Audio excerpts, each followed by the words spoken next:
like to ask the Venerable Carolyn Lawler of the Buddhist Dorje Chang Institute to address us. Thank you. We're taught by the Buddha concerning the cultivation of equanimity, loving kindness, compassion, and empathetic joy. And these immeasurables are so called because they're directed to the unimmeasurable number of sentient beings, in fact all of us. By cultivating these wholesome attitudes, we can gradually remove ill will, cruelty, jealousy, and desire, etc., thus achieving happiness for ourselves and others. So the four immeasurables are: how wonderful it would be if all sentient beings were to abide in equanimity, free from hatred and attachment, not holding some close and others distant. May they abide in equanimity. I myself will cause them to abide in equanimity. Please, Guru Deity, bless me to be able to do this. How wonderful it would be if all sentient beings had happiness and the causes of happiness. May they have happiness and its causes. I myself will cause them to have happiness and its causes. Please, Guru Deity, bless me to be able to do this.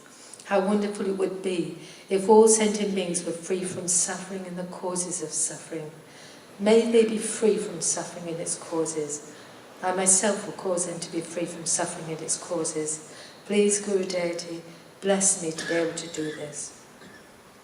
How wonderful it would be if all sentient beings were never separated from the happiness of high rebirth and liberation. May they never be separated from these. I myself will cause them never to be separated from these. Please, Guru Deity, bless me to be able to do this. And these four qualities that have been taught are in these verses. The first one, loving kindness, is the wish that all beings, without any exception, be happy. And compassion is the wish that all beings be free from suffering. Empathetic joy is the wholesome attitude of rejoicing in the happiness and virtues of all beings. And equanimity is not to distinguish between friend, enemy, or stranger, but to regard every being as equal. For example, in wanting happiness and not wanting suffering. Thank you.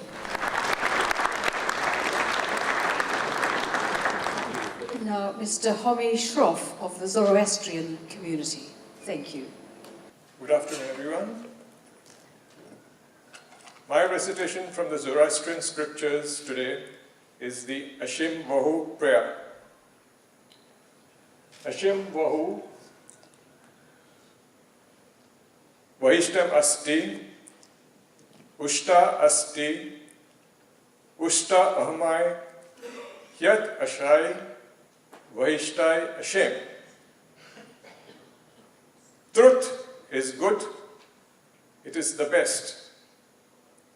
It is happiness, happiness unto him who recognizes and affirms the highest truth for his own sake. Let me give you a little more insight into this Ashim Vahu prayer. We find that the central theme of the Ashim Vahu prayer is focused upon Asha, which is the quintessence of Zoroastrianism. On a physical level, Asha is order, which is the precision with which everything happens in the universe. On a psychological level, Asha is truth, that every human being is taught and expected to recognize and practice in life. On a spiritual level, Asha is a fusion of order and truth, leading man to the path of righteousness, which is nothing but right, just, and equitable living. There is a promise of everlasting happiness as the reward for the person who champions the cause of righteousness in his aspiration towards God realization. The Ashim Vahu prayer is a prayer that is meant to be put into practice in our day-to-day living. Every good Zoroastrian is enjoined to recite the Ashim Vahu prayer the first thing in the morning on waking up and the last thing at night before falling asleep. That helps to act as a constant reminder to the person to adhere always to the path of righteousness. Thank you.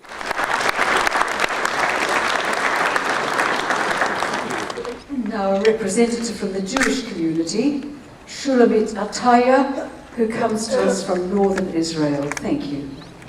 Shalom, distinguished great guests, ladies and gentlemen. The portion that I have to read is, the first one on love, is from the Hebrew Scriptures, Book of the Covenants, we can call it also. And it is the one on love from Deuteronomy, and I believe that Mother Teresa lived it so wonderfully. It was given to our people, and they have been practicing it and praying it in their daily prayer for many, many generations. So it is from Deuteronomy, chapter 6, verses 5 to 7. ואהבת את אדוני אלוהיך בכל לבבך ובכל נפשך ובכל מאודיך. והיו הדברים האלה אשר אנוכי מצווך היום על לבביך, ושיננתם לבניך ודיברת בם בשבתך בביתך ובלכתך בדרך ובשוכבך ובקומך. And you shall love the Lord your God with all your heart, with all your mind, and with all your soul.